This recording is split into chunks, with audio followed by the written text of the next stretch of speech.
அப்படிதான் நான் விசுவாசிக்கிறேன். இந்த புடமிடுதலை தேவன் நம்முடைய வாழ்க்கையிலே அனுமதிக்கிறார். ஏன் கேள்வி கேட்கிற இந்த நேரத்திலே ஆண்டவரே இதை நமக்கு அனுமதித்திருக்கிறார் என்று நாம் ஆறுதல்படுத்திக் கொள்ள வேண்டாம். இயேசுவுக்கு இதெல்லாம் நடந்துச்சோ அப்படியே பிள்ளைகளுக்கு அதெல்லாம் அப்படியே நடக்கும். ஆசையெல்லாம் நீர்தானையா, தேவையெல்லாம் நீர்தானையா, ரட்சகரே இயேசுநாதா, தேவையெல்லாம் நீர்தானே. சொல்லுங்களேன். ரட்சகரே இயேசுநாதா, தேவையெல்லாம் நீர்தானே. இயேசு கிறிஸ்துவே உமக்கு ஸ்தோத்திரம். பரிசுத்த பிதாவே உமக்கு ஸ்தோத்திரம். உம்மை ஆராதிக்கும்படி, உம்மை துதிக்கும்படி எங்களை தெரிந்து கொண்டீரே. ஆசாரியர்களும் லேவியர்களுமாய் எங்களை மாற்றினீரே. உம்முடைய மகிமையான மகா பரிசுத்த ஸ்தலத்துக்குள்ள எங்களை கொண்டு வந்து நிறுத்தினீரே. உமக்கு ஸ்தோத்திரம் ஆண்டவரே, உமக்கு ஸ்தோத்திரம், உமக்கு ஸ்தோத்திரம் ஆண்டவரே. ஒன்றுக்கும் பிரயோஜனமற்ற எங்களை இடத்திலே பயன்படுத்துகிறீரே. எங்களுக்கு உடைய கிருபையை தந்தீரே அப்பா. உடைய அன்பு எத்தனை பெரியது, உடைய அன்பு எத்தனை பெரியதப்பா. என் மீது அன்பு கூர்ந்து பலியானீர் சிலுவையிலே. ஸ்தோத்திரம் ஆண்டவரே. இந்த அதிகாலை வேளைக்காக உமக்கு கொடான கொடி ஸ்தோத்திரம் ஆண்டவரே. உடைய கிருபைக்காக நாங்கள் காத்திருக்கிறோம்.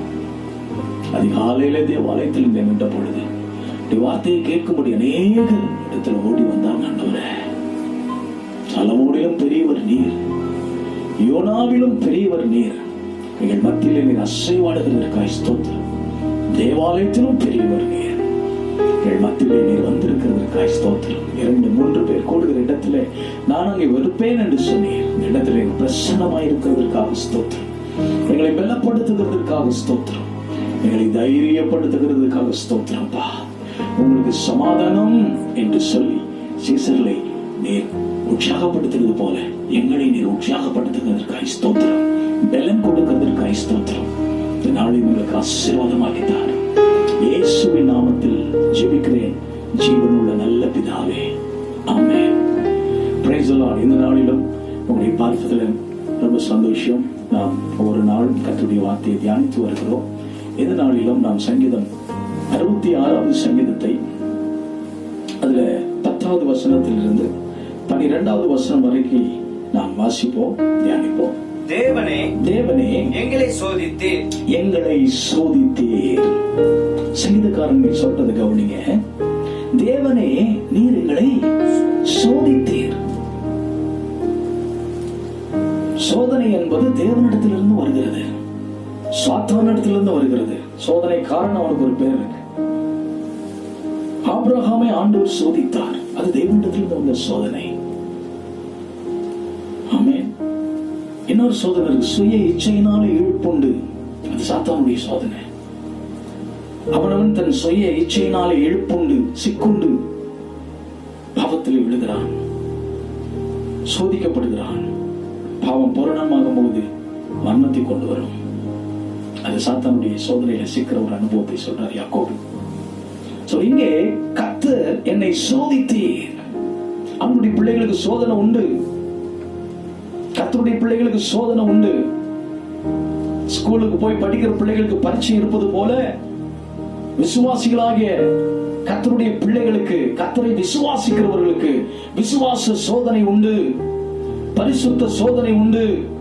உத்தமத்திலே நீங்க நடக்கிறீங்களா என்று கர்த்தர் அதிலேயே ஒரு சோதனையை கொண்டு வருகிற தேவனாய் இருக்கிறார்.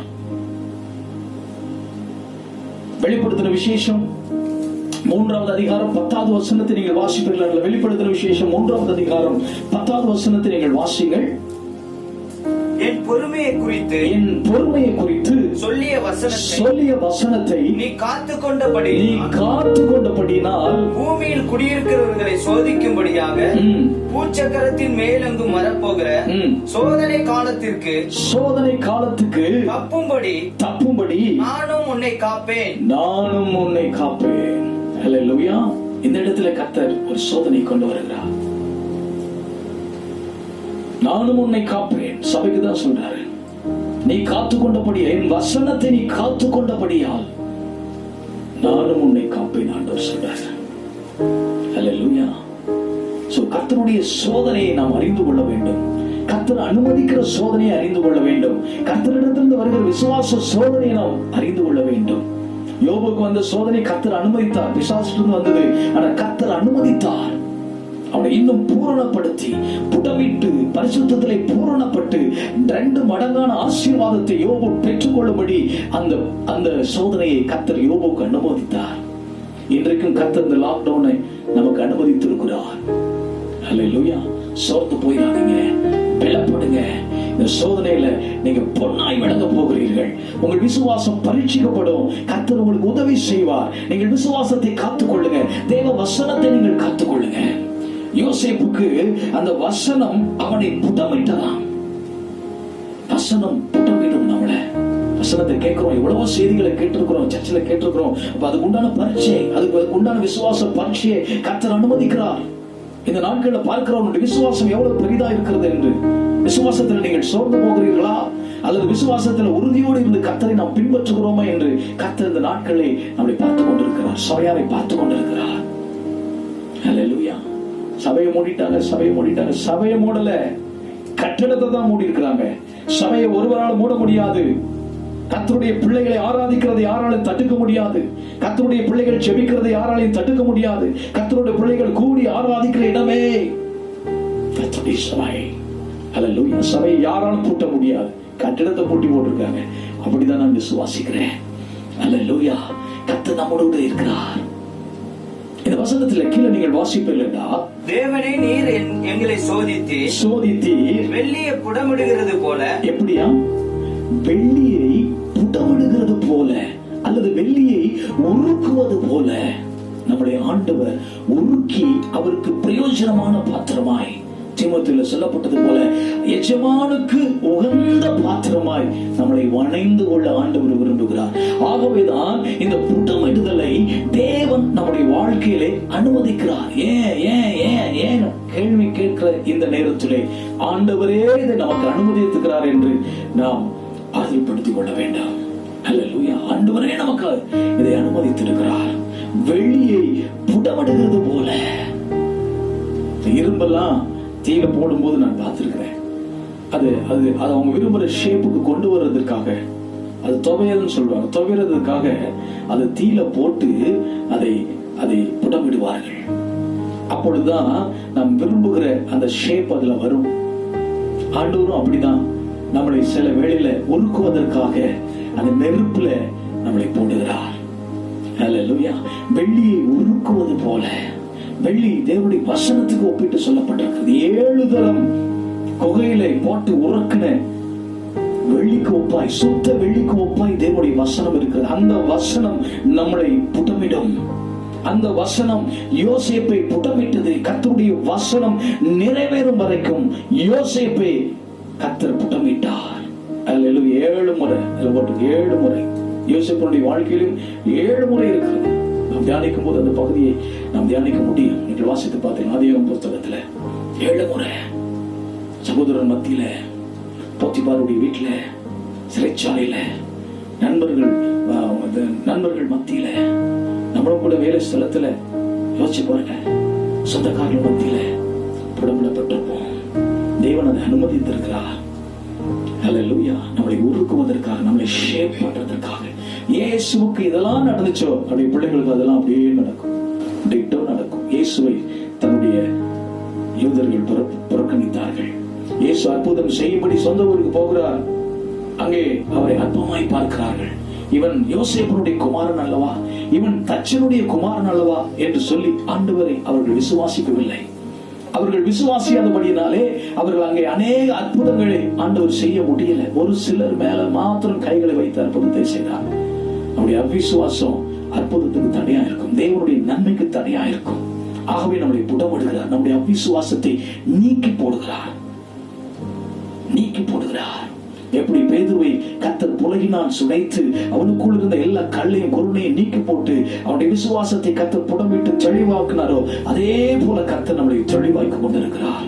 அல்லேலூயா. வெள்ளியை உருக்குவது போல வேத வசனத்தை கொண்டு ஆண்டவர் நம்மளை புடமிட்டு அவருக்கு பிரியமான பாத்திரமாய் நம்மளை அணைந்து கொள்கிறார். அதுலதான் அந்த சபைக்கு சொல்லும்போது சொல்றார், என் வசனத்தை நீ காத்து கொண்டபடியால், என் வார்த்தையை நீ காத்து கொண்டபடியால். அல்லேலூயா. வழியருகே விதைக்கப்பட்ட விதையை நாம் இருக்கக்கூடாது, நிலத்தில் விதைக்கப்பட்ட அந்த நிலமாய் நாம் இருக்கக்கூடாது. பிசாசு வந்து விதையை கொண்டு போயிடலாம். நாம் வசனத்தை காத்துக்கொள்ளும். எல்லா காவலும் உன் இருதயத்தை காத்துக்கோ. ஆவியானவர் சொல்றார், என் வசனத்தை நான் உன் இருதயத்திலே நான் எழுதுவேன், உன் இருதயத்திலே எழுதுவேன். அப்பொழுது சிறியோர் முதல் பெரியோர் வரை என்னை அறிந்து கொள்வார்கள். அப்ப கர்த்தரை அறிந்து கொள்ளணும்னா வார்த்தையை வைத்து நாம் அறிந்து கொள்ள முடியும், அவரை நெருங்கி சேர முடியும். அவர் என்ன செய்து கொண்டிருக்கிறார், அவர் யார் என்பதை தேவனுடைய வசனத்தின் மூலமாக நாம் அறிந்து கொள்ளலாம். அல்லேலூயா. தாவீது சொல்றார், படைத்த வானங்களை பார்க்கிற பொழுது, நட்சத்திரங்களை பார்க்கிறது, அந்த மகிமையான வானங்களை பார்க்கும் பொழுது நான் எம்மாத்திரம் வசனத்தின் மூலமாக அறிந்து கொள்ளுகிறார். வேத வசனத்தை பத்திரப்படுத்துங்க. பஞ்சகாலம் வருவதற்கு முன்னதாக சேகரித்து வைங்க. ஒரு விசுவாசம் வசனத்தின் மூலமாக விருத்தி அடையட்டும். அப்போஸ்தலர் புத்தகத்தில் நாம் வாசிக்கிறோம், வசனம் மேற்கொண்டது, வசனம் விருத்தி அடைந்தது. அல்லேலூயா. அந்த வார்த்தையினால் தான் பேதுரு எழும்பி நின்று தைரியமாய் பிரசங்கம் பண்ணுகிறார். இப்பொழுது வசனம் உங்களுக்குள் கிரியை செய்ய நீங்கள் விட்டு கொடுப்பீர்கள் என்றால், தேவனுடைய வசனத்தை உங்கள் இருதயத்திலே சேகரித்து வைப்பீர்கள் என்றால், வரப்போகிற நாட்களில் கர்த்தர் உங்களையும் கர்த்தர் அக்கினி ஜுவாலையாய் பயன்படுத்துவார். அல்லேலூயா. வாயிலிருந்து புறப்படுகிற வார்த்தை அக்கினியாய் புறப்படும். தேவனுடைய வசனம் கர்த்தருடைய அக்கினிக்கு ஒப்பிட்டு சொல்லப்பட்டிருக்கிறது. அது நம்மளை புட்டமிட்டு பரிசுத்தப்படுத்தும். ஒரு வெள்ளியை சுத்திகரிக்க, ஒரு வெள்ளியை புட்டமிடுகிறது போல ஆண்டவர் நம்மளை புட்டமிடுகிற தேவனாய் இருக்கிறார். அல்லேலூயா. இந்த இடத்துல அப்படிதான் சொல்றார், வெள்ளியை புட்டமிடுகிறது போல நீர் புட்டமிட்டீர். அல்லேலூயா. எங்களை வலையில் அகப்படுத்தி, ஆண்டவரே சொல்றாரு, வலையில நம்மளே சிக்க வச்ச மாதிரி இந்த லாக்டவுன்ல ஆண்டவரே நம்மளை அகப்படுத்துறாரு. ஐயோ கவர்மெண்ட் இப்படி செஞ்சுட்டு அப்படி செஞ்சு இல்ல, கர்த்தருடைய சித்தம் இல்லாம இந்த லாக்டவுன் வராது. ஒரு வலைக்குள்ள மீன் அமுட்டுச்சுன்னா என்ன எப்படி இருக்கும், அது துள்ளிட்டு இருக்கும், அப்படி இப்படின்னு துள்ளிட்டு இருக்கும். அந்த மாதிரி தான் லாக்டவுன்ல கர்த்தர் நம்மளை லாக் பண்ணி வைத்திருக்கிறார். ஆண்டவருக்கு வேண்டும் என்று, அல்லேலூயா, ஆண்டவருக்கு வேண்டும் என்று கர்த்தர் நம்மளை இப்படிப்பட்ட வலையிலே அகப்படுத்துகிறார். ஆமென். பேதுரு அங்கதான் சந்திச்சாரு. நான் முழுவதும் பிரயாசப்பட்டு ஒன்னும் கிடைக்கல, ஏறே ஒன்றும் கிடைக்கல. அப்போ வசனத்தை தான் சொல்றார், ஆகிலும் உம்முடைய வார்த்தையின்படி, அல்லேலூயா, அதை கேட்கிற பிள்ளைகள், ஆகிலும் உம்முடைய வார்த்தையின்படி நான் காத்திருப்பேன். ஆண்டவரே சொல்லுங்க, அல்லேலூயா, உம்முடைய வார்த்தையின்படி நான் காத்திருப்பேன், பொறுமையோடு நான் காத்திருப்பேன். என்னுடைய உத்தமத்தை நான் விளங்க பண்ணுவேன், என் பரிசுத்தத்தை நான் விளங்க பண்ணுவேன், என் விசுவாசத்தை நான் விளங்க பண்ணுவேன். வார்த்தை என்னை புடமிடட்டும், இன்னும் என்னை பரிசுத்தப்படுத்தட்டும், இன்னும் என்னை சுத்திகரிக்கட்டும், இன்னும் எஜமானுக்கு உகந்த பாத்திரமாய் எப்படியெல்லாம் நீர் வணைந்து கொள்ளணும் விரும்புகிறீரோ அப்படியெல்லாம் நீர் என்னை வணைந்து கொள்ளும். அல்லேலூயா. தாவீது அப்படிதான் ஜெபிக்கிறாரு, என்னை சுத்திகரியும், புடமிடும் என்னை. அல்லேலூயா. கர்த்தர் நம்மளை புடமிட்டு அவருக்கு உகந்த பாத்திரமாய் மாற்றுகிறார். வலையிலே நம்மளை அகப்படுத்தி எங்கள் இடுப்புகளின் மேல் வருத்தமான பாரத்தை ஏற்றினேன். பாரம், ஆண்டவரே அந்த பாரத்தை வைக்கிறார். முற்புறமும் பிற்புறமும் நெருக்கி உடைய கரத்தை என் மேல் வைக்கிறேன். இந்த அறிவு எனக்கு எட்டாத உயரமாய் இருக்கிறது. தெரியாது, கர்த்தர் நம்மளை நெருக்கிற, கர்த்தரே இந்த நெருக்கத்துக்குள்ள நம்மளை கொண்டு போகிறார். தாவீது சொல்றார் 119 சங்கீதத்துல, முற்புறமும் பிற்புறமும் என்னை நெருக்கி. என கர்த்தர் அப்பதான் அறிந்து கொள்ள முடியும். அல்லேலூயா. ஒரு மனுஷனை கர்த்தர் கார்னர் பண்ணான்னா நம்ம எங்கேயும் தப்பிக்க முடியாது. இப்ப லாக் பண்ணி கார்னர் பண்ணி உங்களை சிந்திக்க வைக்கிறாரு. ஆமென். இதற்காக தேவன் எனக்கு அனுமதித்திருக்கிறார் என்று நம்மளை சிந்திக்க வைத்து, நம்மளை புடமிட்டு, நம்மளை சீர்படுத்தி, நம்மளை செமைப்படுத்த விரும்புகிறார். ஆகவே கர்த்தருடைய பிள்ளைகள், இந்த சோதனையை நீங்கள் அற்பமா எண்ணாதிருங்கள். இந்த விசுவாச சோதனையில ஆண்டவருடைய உதவியை நாடி தெய்வ வசனத்தை காத்துக்கொண்டு நீங்கள் ஜெயம் எடுக்கும்படி கர்த்தர் விரும்புகிறார். அல்லேலூயா. ஆண்டவரே வலையில் அகப்படுத்துகிறார். ஆண்டவர் தான் எல்லாத்தையும் அனுமதிக்கிறார். சாத்ராக் மேஷாக் ஆபேத்நேகோவுக்கு அக்கினி சோதனை வந்தது, விசுவாச பரீட்சை வந்தது. கடைசி வரைக்கும் அவர் வரல, அக்கினியில தூக்கி போற வரைக்கும் வரல, கடைசியில வந்தார். ஆமென். அப்படிப்பட்ட ஒரு சூழ்நிலை நமக்கும் வரும். ஆமென். ஆனால் கர்த்தர் நம்மளை கைவிட மாட்டார், அவர் தூக்கி நிறுத்துவார். ஆமென். நாலாவது நபராய் வந்து நின்று அவர் இந்த உலகத்தை ஆச்சரியப்படுத்த போகிறார். ஆமென். நம்முடைய ஜனங்களை ஆச்சரியப்படுத்த போகிறார். எல்லாரும் பார்த்து ஆச்சரியப்பட போறாங்க, இயேசுவை பார்க்க போறாங்க. தேசம் இயேசுவை பார்க்க போகிறது. ஒரு எழுப்புதலிலே கர்த்தர் பெரிய காரியத்தை இந்த நாட்களில் செய்ய போகிறார். ஹல்லேலூயா. கர்த்தர் புடமிட்டு நம்மளை பொன்னாய் விளங்க பண்ணுகிறார். மனுஷரை எங்கள் தலையின் மேல் ஏறி போக பண்ணி தீயும் தண்ணீரையும் கடந்து வந்தோம். முடிவு பாருங்க, செழிப்பான தேசத்தில் இடத்தில் எங்களை கொண்டு வந்து விட்டீர். எப்படி கொண்டு போய் விட போறாரா? செழிப்பான இடத்துல நம்மளை கொண்டு வந்து விட போகிறார். அதை பார்ப்போம். நமக்கு முன்னால் வைத்திருக்கிற அந்த சந்தோஷத்தை, இனி வரப்போகிற சந்தோஷத்தை, இனி வருகிற மகிமையை பார்க்கும்போது இந்த பாடுகள், இந்த நெருக்கடிகள் நமக்கு ஒன்றும் பெரிதாய் தெரியாது. பவுலுக்கு அப்படிதான். அந்த கிரீடத்தை பார்த்ததுக்கு அப்புறம் அவருக்கு வேற எதுவும் பெருசா தெரியல. ஆண்டவர் தான் இலக்கு. பின்னானவர்களை மறந்து முன்னானவர்களை நோக்கி எனக்கு நியமிக்கப்பட்ட ஓட்டத்தில் நான் ஓடுவேன் என்று சொல்லி ஆசையாய் தொடருவேன் என்று சொல்லுகிறார். அல்லேலூயா. கர்த்தருடைய பிள்ளைகள் ஆசையாய் தொடருங்க. இப்படிப்பட்ட சோதனையின் நேரத்துல ஆண்டுடைய உதவியை நாம் நாடி நாம் ஆண்டுடைய நாமத்தை நாம் மகிமைப்படுத்த வேண்டும். 1 கொரிந்தியர் 10வது அதிகாரம் 13வது வசனம் சொல்லுது, திராணிக்கு மேலாக நீங்கள் சோதிக்கப்படுவதற்கு அவர் இடம் கொடுக்க மாட்டாரா? திராணிக்கு மேலாக சோதிக்கப்பட அவர் இடம் கொடுக்க மாட்டார். சோதனையோடு கூட தப்பிக்கொள்ள போக்கையும் ஆண்டவர் உண்டாக்குவார். ஆமென். அப்படியே நெருக்கி அப்படி ஒன்றும் இல்லாம போகும். இந்த சோதனை காலத்துலதான் அதிக ஆசீர்வாதம் நமக்கு உண்டாகும். இந்த சோதனை வேளையில தான் நம்மளை கர்த்தர் போஷிக்கிற தெய்வனாய் இருக்கிறார். அவர் எப்படிப்பட்டவர் என்று நாம் இந்த நாட்களிலே நாம் அறிந்து கொள்ள முடியும். போக்கை உண்டாக்குவார், வழியை கர்த்தர் திறப்பார், சாப்பாட்டு வழி திறப்பார், வேலைக்கு வழி, எல்லாவற்றுக்கும் கர்த்தர் வழி திறப்பார். எந்த குறைவும் இருக்காது. ஆண்டவர் நடத்துகிறத நாம் பார்க்க போறோம். வேதம் சொல்லுது, ஆதியாகமம் 39வது அதிகாரம் 21வது வசனத்தை நீங்கள் வாசித்து பார்த்தீங்கன்னா 39-21 வசனத்துல அவர் சொல்றாரு, யோசேப்போட கர்த்தர் இருந்தார், யோசேப்புக்கு ஆண்டவர் தயவு பாராட்டினார். சிறைச்சாலையினுடைய தலைவனுடைய பார்வையில ஆண்டவர் தயவு உண்டாக்குனார். இன்னைக்கு நமக்கு தயவு உண்டாக்குற தேவனா இருக்கிறார். அதிகாரிகள் மனசுல ஆமென் தயவு உண்டாக்குவார். உங்களுக்கு தயவு உண்டாக்குவார். பட்சிக்கிற இடத்திலிருந்து பட்சிடம் புறப்பட்டு வரும். ஆச்சரியமாய் கர்த்தர் உங்களை நடத்துறதை பார்ப்பீங்க. ஆச்சரியமா நீங்கள் போஷிக்கப்படுகிறத பார்ப்பீங்க. எப்போது இல்லாத அளவு ஒரு தேவனுடைய அரவணைப்பை பார்ப்பீங்க. தேவனுடைய மகிமையை பார்ப்பீங்க. அல்லேலூயா. ஆமென். கர்த்தர் நம்மை நடத்துவார். ஆமென். 1 பேதுரு புஸ்தகம் 1வது அதிகாரம் 6-7வது வசனத்தை வாசிங்க. 1 பேதுரு 1:6-7. 1 பேதுரு 1வது அதிகாரம் 6-7வது வசனம். இதிலே நீங்கள் மிகவும் சந்தோஷப்படுகிறீர்கள். இதிலே நீங்கள் மிகவும் சந்தோஷப்படுகிறீர்கள். என்றாலும் துன்பப்பட வேண்டியது சொல்றாரு. என்றாலும் துன்பப்பட வேண்டியது அவசியமா இருக்கின்றார். அவசியம். துன்பப்பட வேண்டியது அவசியமா இருக்கிறது. இப்பொழுது கொஞ்ச காலம் பலவிதமான சோதனைகள். நம்ம நினைச்ச மாதிரி நம்ம ஒரு பிளான் பண்ணி கொஞ்ச காலங்கள் இத்தனை நாள் இல்ல. அது அவருடைய பிளான். கொஞ்ச காலங்கிறது அவர் கையில தான் இருக்கு. எவ்வளவு நேரம், எவ்வளவு டைம் சொல்லி அவருடைய வேலை வந்துச்சுன்னா யாரும் தடுக்க முடியும். காத்திருக்கணும், பொறுமையோடு காத்திருங்க. துன்பப்பட வேண்டியது அவசியமா இருக்கிறது. நமக்கு வேதனை கிடையாது. அன்புடைய பிள்ளைகளுக்கு வேதனை கிடையாது. துன்மார்க்கருக்கு தான் வேதனை, கடைசி வரைக்கும் வேதனை. ஆனா அன்புடைய பிள்ளைகள் நீதிமானுக்கு வரும் துன்பம் அநேகமாயிருக்கும். கர்த்தர் அவைகள் எல்லாவற்றிலும் இருந்து விடுவிச்சுட்டே இருப்பாரு. அப்பதான் கர்த்தரை நம்ம அறிந்து கொள்ள முடியும். ஆமென். துன்பப்பட வேண்டியது அவசியமா இருக்கிறது. அவசியமானதால் இப்பொழுது கொஞ்ச காலம் அல்லேலூயா. கொஞ்ச காலம் பலவிதமான சோதனைகளிலே துக்கப்படுகிறீர்கள். பலவிதமான சோதனை, நிறைய சோதனை சொன்ன பாருங்க. அதேதான் யாக்கோபுலையும் சொல்றேன். பலவிதமான சோதனையில நாம் அகப்படும் போது நம்முடைய விசுவாசத்தின் பரீட்சையானது. யாக்கோபு 1:2 அப்படி சொல்லுது, பலவிதமான சோதனை. பேதுரும் அதே தான் சொல்றார். இங்கேயும் பலவிதமான சோதனை குறித்து அவர் சொல்லுகிறார். ஆமென். அவசியமானதால் கொஞ்ச காலம் பலவிதமான சோதனைகளிலே துக்கப்படுகிறீர்கள். ஆமென். துக்கத்தை கர்த்தர் சந்தோஷமாய் மாற்றுவார். ஆமென். இப்பொழுது நீங்கள் துக்கப்படுகிற நீங்கள் நகைப்பீர்கள். ஆமே, நகைக்கிற அளவுக்கு கர்த்தர் நம்மளை ஆசீர்வதிக்க போகிறார், நம்மளை பலப்படுத்த போகிறார். ஆமே, இந்த சோதனை நாட்களுக்கு பிற்பாடு கர்த்தர் நம்முடைய வாழ்க்கையிலே பெரிய காரியங்களை செய்ய போகிறார். ஆமென் சொல்லுங்க. ஹல்லேலூயா. லூக்கா 8வது அதிகாரம் 13வது வசனம் வாசிங்க. கற்பாறையின் மேல் விதைக்கப்பட்டவர்கள் கேட்கும் போது சந்தோஷத்துடனே வசனத்தை ஏற்றுக்கொள்கிறார்கள்.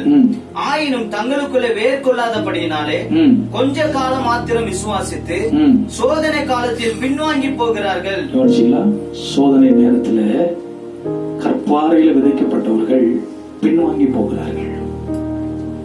அதுல என்ன காரணம் அப்படிங்கறத சொல்ற, அதைத்தான் நம்ம கவனிக்கணும். என்ன காரணம்? What is the reason? என்ன காரணம்? இந்த கொரோனா வந்துருச்சு, எங்க இருந்து வந்துச்சு, இது என்ன காரணம், எப்படி வருது, ஒண்ணும் தெரியல யாருக்கும். இங்க ஆண்டவர் சொல்றாரு, என்ன காரணம்? ரீசன் என்ன? வேர் இல்ல. என்ன இல்ல? வேர் பற்றுகிற அனுபவம் இல்ல. இன்னைக்கு ஒருத்தன் பின்வாங்கி போறான், ஆண்டவர் விட்டு பின்வாங்கி போறான், அவனுக்குள் கர்த்தருக்குள் வேர் கொள்ளுகிற ஒரு அனுபவம் இல்லை, தேவனோடு கொண்டிருக்கிற உறவு இல்லை. மழை இல்லாத நேரத்துல சில மரங்கள் பாத்தீங்கன்னா அவனுடைய வேர்கள் ஆழமா அங்க எங்கேயும் போகிறத பார்த்திருப்பீங்க. ஏன் தெரியுமா? அது தண்ணீரை தேடி அப்படியே போகுமா. பல கிலோமீட்டர் போகிற வேர்கள்லாம் இருக்குது. நீங்களும் நானும் ஜீவ தண்ணீரை நாட்டப்பட்டிருக்கிறோம். ஹல்லேலூயா. கர்த்தருடைய ஆலயத்திலே நாட்டப்பட்ட பச்சையான ஒளிவு மரமாய் நாம் இருக்கிறோம். நம்ம பயப்பட வேண்டிய அவசியம் இல்லை. ஹல்லேலூயா. சோதனை நாட்களிலே நாம் பின்வாங்க மாட்டோம். ஏனென்றால் நம்முடைய உறவு பரலோக தகப்பனோடு சீரா இருக்கிறது. அந்த உறவை தான் இப்பொழுது ஆண்டவர் சரிப்படுத்திட்டு இருக்கிறார். இதுக்கு முன்னால் அந்த உறவு சீரா இல்லை. இந்த நாட்களிலே அந்த உறவை நீங்கள் இன்னும் பலப்படுத்திக் கொள்ளுங்க. ஆண்டுடைய அன்பை நீங்க பலப்படுத்திக் கொள்ளுங்க. அன்பை ருசிச்சுட்டீங்கன்னா பாவம் செய்ய மாட்டீங்க, பின்வாங்கி போக மாட்டீங்க. எவ்வளவு தூரம் போய் இஸ்ரவேல் ஜனங்களுக்கு ஆண்டவர் தன்னை வெளிப்படுத்த அவர் ஆசையா இருந்தார். அன்புள்ள தேவன், இரக்கமுள்ள தேவன். நானும் அவர்களோ விசுவாசிக்கவில்லை. சோதனை காலத்திலே பின்வாங்கி போனார்கள். யூதாவின் புத்தகத்தில் நீங்கள் வாசிச்சு பார்த்தீங்கன்னா, நீங்கள் எகிப்திலிருந்து புறப்பட்ட ஜனங்களை ஆண்டவர் ரட்சித்து விசுவாசியாதவர்களை அவர் அழித்தார்னு போட்டிருக்கு. விசுவாசியாதவர்களை விசுவாசம் போய் போட்டேன். ஆண்டவர் அதை விரும்புகிறார். இந்த நாட்கள் உங்களுடைய விசுவாசம் பலப்படும்படி, விசுவாசத்தில் நீங்கள் சோர்ந்து போகாதபடி. ஒருவன் பின்வாங்கி போனால் அவன் மேலே என் ஆத்துமா பிரியமாயிராதுன்னு சொல்றார். ஆமென். விசுவாசத்துல நாம் உறுதியோடு இருந்து நாம் விசுவாச ஓட்டத்தில் ஓடிக்கொண்டே இருக்கோம். நெருக்கி வருகிற பாவங்களை உதறி தள்ளிவிட்டு இயேசுவை நோக்கி நம்முடைய கண்கள் இயேசுவின் மேல வைத்து நாம் உன் பொறுமையோடு ஓடணும்னு சொல்றாரு. பொறுமை அவசியமா இருக்கிறது. ஹல்லேலூயா. பொறுமை அவசியமா இருக்கிறது. பொறுமையோடு பலன் கொடுக்கிறார்களாம். அப்படி இந்த வேர் கொடுக்கிற அனுபவம், பொறுமை இருந்தாதான் அந்த வேர் கொடுக்கிற அனுபவம் இருக்கு. நட்டாச்சு, அதுக்கப்புறம் நம்ம உரம் போடுறோம், தண்ணி ஊத்துறோம், பூச்சி மருந்து அடிக்கிறோம், அதுக்கு பிற்பாடு அறுவடை. அந்த மாதிரி பொறுமையோடு நம்ம காத்திருக்கணும். ஆண்டுடைய நடத்துதலுக்காக, ஆண்டுடைய விடுதலைக்காக நாம் காத்திருக்கணும். ஆமென். மிகுந்த கன மகிமையை கொண்டு வரும். அப்படிதான் பேதுரு சொல்றார், மிகுந்த கன மகிமையை நமக்கு கொண்டு வருமா. விசுவாசத்துல இருந்து நாம் ஜெயத்தை பெறும் பொழுது, விசுவாசத்துல உறுதியா இருக்கும் பொழுது, ஹல்லேலூயா, இந்த நாட்களில் கர்த்தர் நமக்கு அப்படி செய்வார் என்று நான் விசுவாசிக்கிறேன். ஆமென். இந்த சோதனை காலத்துல நீங்கள் உறுதியோடு கூட இருங்க. ஆண்டுடைய அன்பை ருசிங்க. யாக்கோபு 1:12 வசனத்தை வாசிங்க. யாக்கோபு 1:12. சோதனையை சகிக்கிற மனுஷன் பாக்கியவான். அவன் உத்தமன் என்று விளங்கின பின்பு கர்த்தர் தம்மிடத்தில் அன்பு கூறுகிறவர்களுக்கு என்ன சொல்றாரு பாருங்க. அதுதான் கவனிக்கணும். அதுதான் அங்க வேறு கொடுக்கிற அனுபவம் சொல்றேன். இங்கே அன்பு கூறுகிற ஒரு அனுபவம் ஆண்டவர் மேல. சிலுவையில் ஆண்டவர் நமக்காக செய்து முடித்த கிரியைகளை பார்க்கும் போது அந்த அன்பு நமக்குள்ள வரும். வேற எங்கேயும் பார்க்க முடியாது. இயேசுவிடத்துலதான் பூரணமான அன்பு. ஆமென். இந்த இடத்துல அவர் சொல்லும் போது அசிங்கமா சோதனையை சகிக்கிற மன சகிப்பு தன்மை இந்த நாட்கள் ஆண்டவர் நமக்குள்ள உருவாக்குகிறார். குடும்பத்துக்குள்ள உருவாக்குகிறார் சகிப்பு தன்மை. அவர் சிலுவையை சகித்தார். சிலுவையை பார்க்கும் போதுதான் அந்த சகிப்பு தன்மை உருவாகும். சிலுவையை பார்க்கும் போதுதான் அந்த சாந்த குணம் உருவாகும். சிலுவையை பார்க்கும் போது அந்த அமைதல் நமக்குள்ள உண்டாகும். சிலுவையை பார்க்கும் போதுதான் நமக்குள்ள நீண்டிய பொறுமை உண்டாகும். பொறுமை இருக்கலான நீண்டிய பொறுமை நமக்கு வேணும். இந்த கனிகள் நமக்குள்ள உருவாகும். வரவன் விசுவாசம் என்பது வரத்திலையும் வருது, கனியிலும் வருது. ஆவிக்குரிய கனிகளை, அந்த விசுவாச வரத்தை நாம் வெளிப்படுத்த வேண்டும். காலேப், யோசுவா வேறே ஆவி உடையவர்களா இருந்தார்கள். என்ன ஆவி? விசுவாச ஆவி அவங்களுக்கு இருந்தது. தேவன் தேசத்தை நம் கையில ஒப்பு கொடுப்பார் என்று விசுவாசித்தார்கள். அந்த விசுவாச ஆவி உடையவர்களா நாம் இருப்போம். இந்த சோதனை நாட்களிலே, ஆமென், இந்த குவாரண்டைன் நாட்களிலே நம்மளை இன்னும் கர்த்தருக்குள்ள பலப்படுத்திக் கொள்வோம். ஆண்டவருடைய உறவுல நாம் இன்னும் வளருவோம். தேவனோடு கூட நெருங்கி சேருவோம். அவருடைய அன்பை நாம் அனுபவிப்போம். ஆவியானவர் தேவனுடைய அன்பை நம்முடைய உள்ளத்துக்குள்ளே ஊற்றுகிறார், நம்முடைய இருதயத்துக்குள்ளே ஊற்றுகிறார். அந்த அன்பை ஊற்ற ஊற்ற ஊற்ற ஆண்டவரோடு இருக்கிற அந்த நெருக்கம் பெருகும். ஹல்லேலூயா. மற்ற எல்லாம் குறைவுள்ளது, எல்லாவற்றிலும் அன்பே பெரியது. நியாயப்பிரமாணம், தீர்க்க தரிசனம் எல்லாம் அதுல அடங்கி இருக்கு. அந்த அன்பு, தேவனுடைய அன்பு நம்மளை ஒரு நாளும் பின்வாங்கி விட விடாது.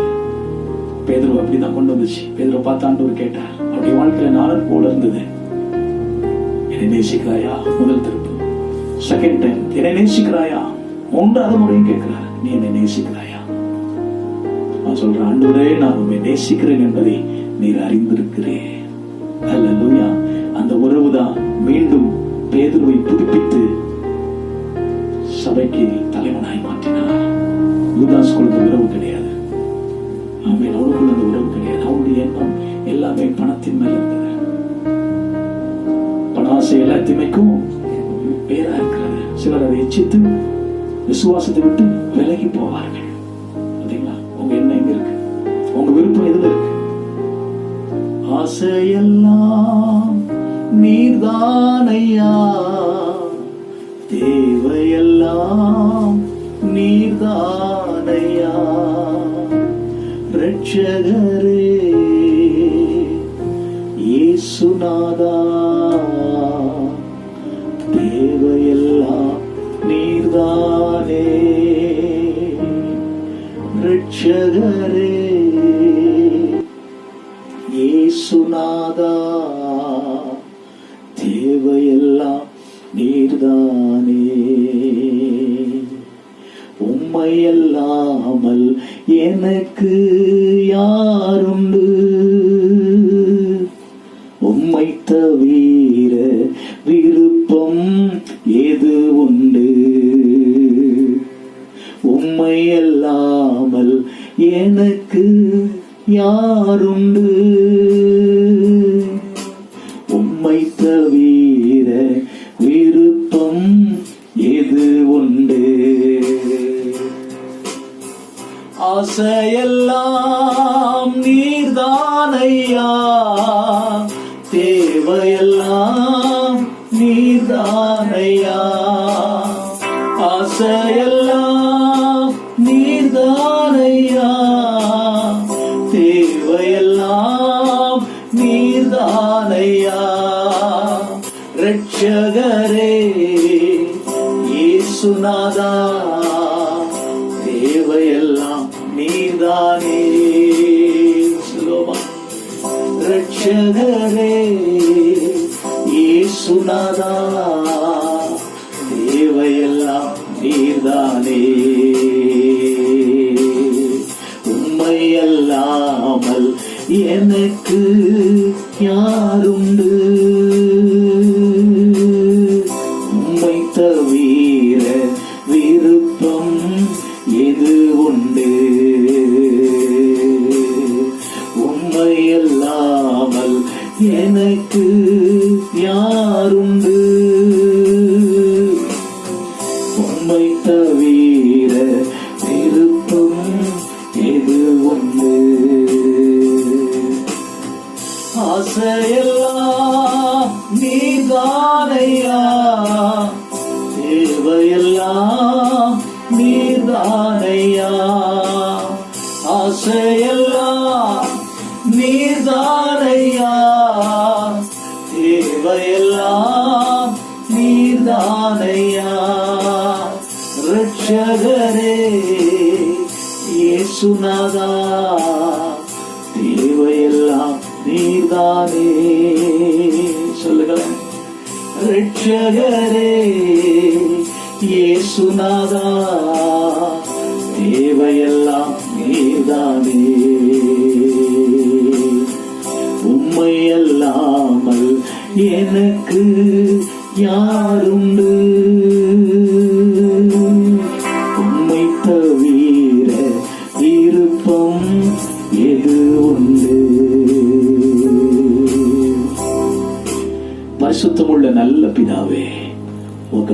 நன்றி சொல்லுகிறோம். தகப்பனே உமக்கு நன்றி சொல்லுகிறோம். அப்பா பிதாவே என்று கூப்பிடப்படுகிற புத்திர சுவிகாரத்தின் ஆவியை தந்தீரே, உமக்கு நன்றி சொல்லுகிறோம். உடைய கண்களை பார்த்து கொண்டிருக்கிறது ஆண்டவரே. நாங்கள் சோர்ந்து போக மாட்டோம். உடைய உறவில் நாங்கள் இன்னும் வளருவோம். உடைய ஐக்கியத்தில் நாங்கள் இன்னும் பலப்படுவோம். எப்படி ஆண்டவரே சோத்திரம் ஒரு வேறு தண்ணீரை நாடி செல்லுகிறதோ, மானானது நீரோடை வாஞ்சித்து கதறுவது போல எங்கள் ஆத்துமா ஒவ்வொரு நாளும் உமோடு கூட இடைப்பட, உமோடு கூட இணைந்து கொள்ள வாஞ்சிக்கிறது ஆண்டவரே, வாஞ்சிக்கிறதப்பா. ஒவ்வொரு நாளும் உடைய அன்பிலே நாங்கள் வளர ஒப்பு கொடுக்கிறோம். உடைய கிருபையிலே பலப்பட எங்களை ஒப்பு கொடுக்கிறோம். உம்மை அறிகிற அறிவிலே நாங்கள் வளர எங்களை நாங்கள் ஒப்பு கொடுக்கிறோம். உடைய வேத வசனங்கள் இருதயத்தில் எழுதப்பட எங்களை ஒப்பு கொடுக்கிறோம். வேத வசனத்தை நாங்கள் காத்துக்கொள்ள கர்த்தர் எங்களுக்கு உதவி செய்யப்பா. தேவன் அருளிய வேதம் உடைய இருதயத்தில் இருக்கிறது. அவனுடைய நடைகள் ஒன்றும் பிசகுவதில்லை என்று சொன்ன வார்த்தையின்படி நடைகள் பிசகாதபடி விசுவாச ஓட்டத்தில் தொடர்ச்சியாய் நாங்கள் ஓட ஆண்டவருடைய பிள்ளைகளுக்கு கர்த்தர் கிருபை தருவீராக. இது பார்க்கிறவருடைய பிள்ளைகளுக்கு ஆண்டவரே விசுவாசத்தில் பலனை கர்த்தர் கட்டளையிடும்படியா நான் ஜெபிக்கிறேன். அபிஷேகம் அவர்கள் இறங்கட்டும். ஆவியானவர்கள் குடும்பத்தில் இறங்குவீராக. வேத வசனத்தை வாசித்து தியானித்து ஆராய்ந்து உடைய ஜீவனை பெற்றுக்கொள்ள உடைய பிள்ளைகளுக்கு கிருபை தாங்க. இந்த சோதனை நாள்ல ஆண்டவரே சோத்திரம் உடைய பிள்ளைகளை புடமிட்டு உமக்கு உகந்த பாத்திரங்களாய் நீர் வணைந்து கொள்ளும்படியா நாங்கள் ஜெபிக்கிறோம். சபையர்காய் ஜெபிக்கிறேன். ஒவ்வொருவரையும் கர்த்தர் வணைந்து கொள்ளும், ஆசீர்வதியும், வழி நடத்தும். ஜெபத்தில் உறுதியாய் தரித்திருக்க கர்த்தர் கிருபை தாங்கப்பா. சோதனைக்கு உட்படாதபடிக்கு விழித்திருந்து ஜெபம் பண்ணுங்கள் என்று சொன்னீர். சோதனைக்கு உட்படாதபடிக்கு சோதனை வருகிற நேரத்தில் ஜெயத்தை பெற்றுக்கொள்ள பிள்ளைகளுக்கு கிருபை தாரும், ஆசீர்வதியும், வழி நடத்தும். இயேசுவின் நாமத்தில் ஜெபிக்கிறேன் ஜீவனுள்ள நல்ல பிதாவே. ஆமென், ஆமென். God bless you.